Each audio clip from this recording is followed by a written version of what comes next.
నమస్తే సార్. నమస్తే. Sir insomnia yeah! దీని గురించి మాట్లాడాలంటే నాకు తెలిసి ఎంత మాట్లాడినా సరే తరగని తీరని సబ్జెక్ట్ అనమాట ఆ! ఇది. సో, ప్రతి ఒక్కళ్ళు కూడా హ్మ్. ఒక ప్రాబ్లమ్ ఫేస్ చేస్తున్నారంటే ఇది నిద్రలేమి సమస్య. ఆ! నిజంగానే నిద్రలేమి సమస్య ఉండి ప్రాబ్లమ్ ఫేస్ చేస్తున్నారా? లేదంటే వీళ్ళు నిద్రను ఆపుకుంటూ దీని బారిన పడుతున్నారా అర్థం కావట్లేదు. సో, అసలు దీని నుంచి ఓ మంచి పరిష్కారం అంటే ఏం చెప్తారు సార్? నిద్ర లేకపోవడం అనేది ఈ మధ్య కామన్ అయిపోయింది. హ్మ్. ఎందుకు అంటే మన లైఫ్ స్టైల్.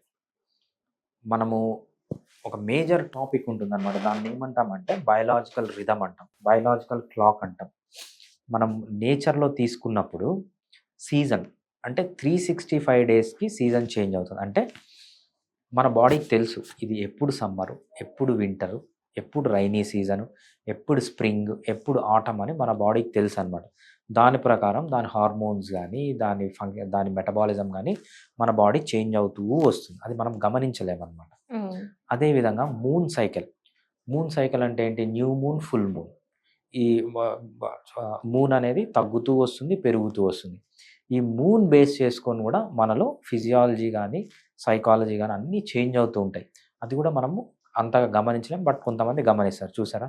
మీరెప్పుడన్నా ఒక సైకియాట్రిక్ హాస్పిటల్ దగ్గర ఉన్నప్పుడు ఫుల్ మూన్‌లో, న్యూ మూన్‌లో మీకు మంచి సౌండ్‌లు ఇనిపిస్తాయి. ఎందుకంటే they go for a toss అనమాట. ఎందుకంటే ఆ ఫుల్ మూన్ గానీ, న్యూ మూన్ గానీ మన బాడీ పైన ఒక ఇన్‌ఫ్లూయెన్స్ అనేది ఉంటుందనమాట. అన్నిటికంటే మేజర్‌గా మన బాడీ పైన ఇన్‌ఫ్లూయెన్స్ ఉండేది ఏంటి అంటే డే అండ్ నైట్. దాన్ని మనము సర్కేడియన్ రిథమ్ అంటాం. అంటే 24 అవర్స్‌లో మన బాడీలో హార్మోన్స్ ఆ టైముని బట్టి మన బాడీలో హార్మోన్స్, ఎంజైమ్స్, ఫిజియాలజీ, ఫిజిక్ అన్నీ చేంజ్ అవుతూ ఉంటాయన్నమాట. దాన్ని మనం ఏమంటామంటే 24 అవర్ సైకిల్‌ని సర్కేడియన్ రిథమ్ అంటామన్నమాట. ఓకే. ఆ సర్కేడియన్ రిథమ్ పైన మరి రీసెర్చ్ చేసిన టాప్ సైంటిస్ట్ ప్రపంచంలో సచిన్ పాండా. ఆయన ఒక ఇండియన్ అన్నమాట. యూఎస్‌లో ఉంటారు.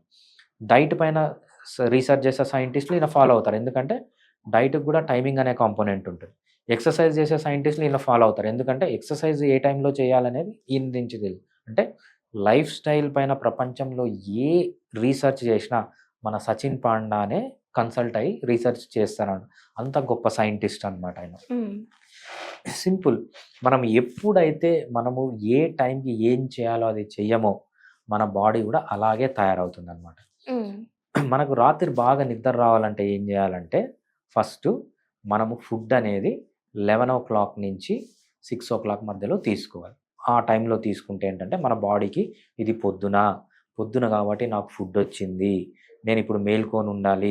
6:00 గాన స్టాప్ జేస్తే 7కో, 8కో డీప్ స్లీప్ ఒస్తుందనమాట. మీరు 7కో, 8కో అది తింటే ఏమవుతుందంటే, నాకిప్పుడు ఫుడ్డొచ్చిందంటే, ఇది రాత్రి గాదు, ఇది పొద్దున అని బాడీకి డిసైడ్ అవుతుందనమాట. డిసైడ్ అయ్యి నిద్ర రాదు దానికి. హ్మ్. ఫుడ్ కాంపోనెంట్ అనేది చాలా ఇంపార్టెంట్. తర్వాత ఎక్సర్సైజ్. మనోళ్ళు ఏం జేస్తారు ఎక్సర్సైజ్ అంటే పొద్దున 5 గంటలకు లేసి ఎక్సర్సైజ్ జేస్తారు. రాత్రి 10కో, 11కో ఎక్సర్సైజ్ జేస్తారు. మనం అడవిలో ఉండేవాళ్ళం. మనము ఆహ్, కోతి నుంచి మనిషొచ్చాడు. రైట్?